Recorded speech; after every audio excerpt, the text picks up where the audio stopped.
Hi guys, and welcome to Brave Dog Training Online. Is your dog pulling like crazy and you have tried everything but nothing works? Today we're gonna talk about the secret behind a pulling dog and how we can fix it fast. Enjoy! Alright, so here comes the big secret. As an intro to this video, 90% of leash pulling is because of stress. 10% is training. 90% is stress.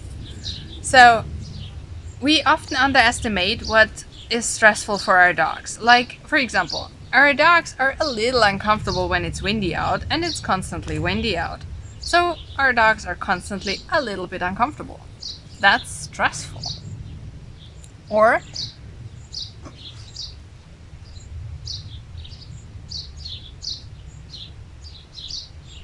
they are having issues with meeting other dogs on leash, but this is something that happens regularly, and as soon as you step outside, both you and your dog are constantly scanning the environment if there is any dog popping up somewhere.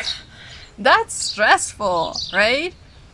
Not to mention if there are training methods in use that are a little bit uncomfortable for the dog, or just not giving him a good feeling.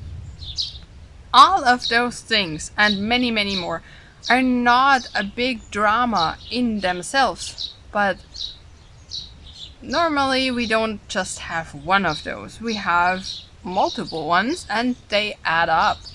So we are not just having a little bit of stress, we are having a little bit of stress, a little bit of more stress, a little bit of more stress, a little bit of more stress, and it gets more and more and more.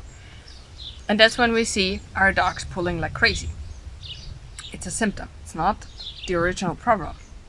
Or if you have a youngster dog, a teen, and that dog just discovered the other sex and is so interested in just sniffing because other dogs' smells are just everywhere and everything smells so good and it's so exciting. That dog will have his nose on the ground constantly, not paying any attention to you and pulling like crazy. That's normal, alright? Doesn't have to be, but it's something we see very often.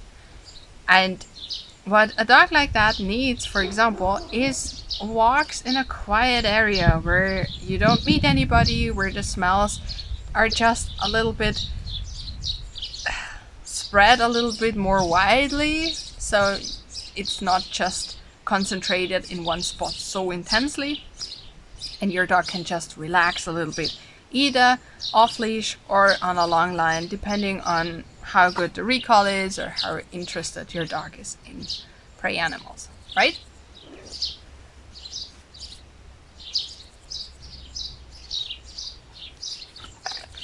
And another thing that helps with relaxation a lot is doing species-specific activities. For dogs, the most easy is sniffing games. Any kind of sniffing games. It can be outside, can be inside, depending on what's possible for you and your dog, and how stressful the outside in general is for your dog. If you have a very fearful dog, for example, the outside can be very stressful in itself.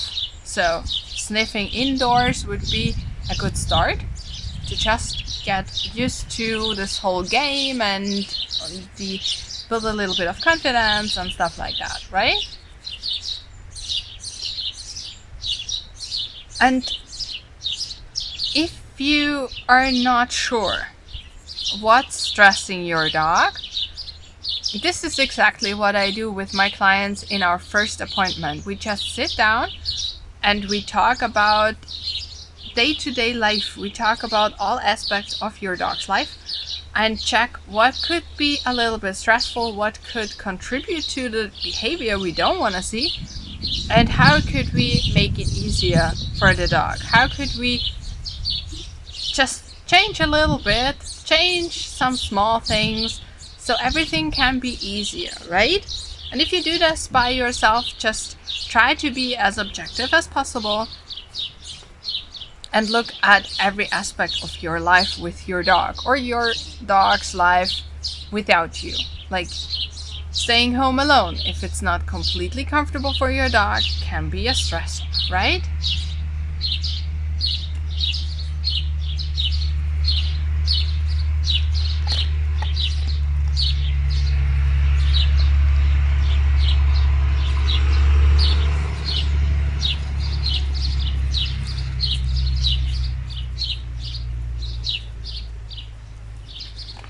And if you're sure that your dog is no longer stressed out and you can actually get some concentration for training in, you can start training with such small steps that your dog never gets an opportunity to make a mistake in the first place.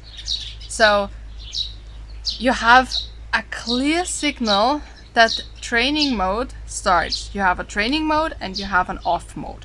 In training mode, you either have a leash on and in off mode you don't. Or you have different leashes and a verbal cue. Like you say short or slowly or whatever fits. It just has to stay the same. And then you start standing. You're not going into walking right away. You start standing and your dog gets the first reward because he doesn't make any mistakes, right? He's standing next to you, not pulling. That's what we want. And then you can add steps slowly and always keeping in mind to having a goal of not making mistakes, right? So your goal is your dog stays on a loose leash the whole training session long. There is no mistakes. There can be mistakes anyway, even if we plan really well and even if we train really well. But the goal is to not make mistakes, to not get into the pulling mode. And that way you can have a dog that is not only relaxed, but also comfortable with the loose leash because the training is actually fun and it's not overwhelming for your dog.